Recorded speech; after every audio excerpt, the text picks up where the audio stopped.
ডাক্তারের একটা ভুল চিকিৎসার জন্য আমার এরকম একটা অবস্থা হয়েছে।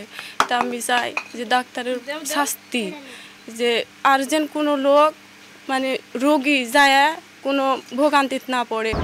রাজশাহীর নওদাপাড়া ইসলামী ব্যাংক মেডিকেল কলেজ হাসপাতালের চিকিৎসক সুলতানা নাজনীন রিতার ভুল চিকিৎসায় 2 প্রসূতির মৃত্যুর ঘটনার পর এবার এক প্রসূতির সিজারিয়ানের করার পর পেটে গজ রেখে সেলাইয়ের অভিযোগ উঠেছে। গত বছরের 13 সেপ্টেম্বর প্রসব বেদনা নিয়ে রাজশাহীর নওদাপাড়া ইসলামী ব্যাংক মেডিকেল কলেজ হাসপাতালে ভর্তি হন শারমিন আক্তার।